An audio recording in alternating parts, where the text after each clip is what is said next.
The Legend of Zelda Breath of the Wild was released back in 2017 for the Switch and Wii U, with outstanding visuals, sound design, and gameplay.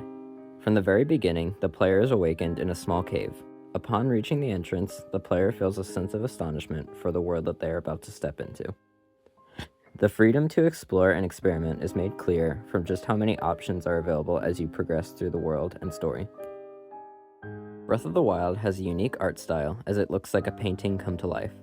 With its immense world filled with watercolored environments, characters, and enemies, Breath of the Wild invites its players to leave no stone unturned. This is truly one of the only open world games that made me fully want to explore all that it had to offer. There will always be something new to find, from a small cave to an entire village. In stepping into this world, the player will realize that Breath of the Wild feels very lived in. Towns, villages, and civilizations are planted around the map for the player to talk to, get quests, or just see them living out their daily lives. Each group of people and species specifically are made to match the areas they live in. This makes for a truly diverse cast that develops different lifestyles based on location.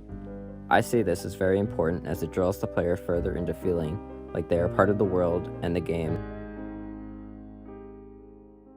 As mentioned before, the gameplay of Breath of the Wild lets players experiment with many different weapon types that can be found across the map. Apart from this, players are also given the Sheikah Slate that allows for different powers, such as remote bombs, ice creation over water, magnesis control, and freezing something in place with a lock ability.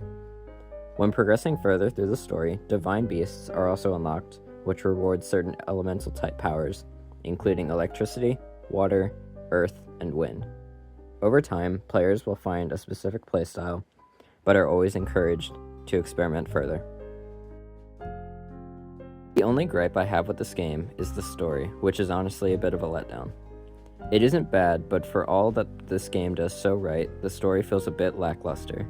With such a large open world and diverse cast of characters, Breath of the Wild lends itself to stand on exploration and creativity over narrative without the perfect balance. And yet, after this, it is still one of my favorite games of all time.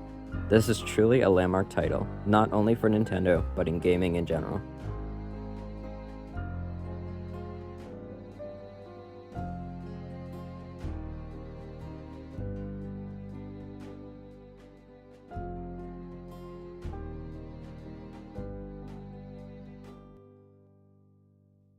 I would give this game a 95 out of 100.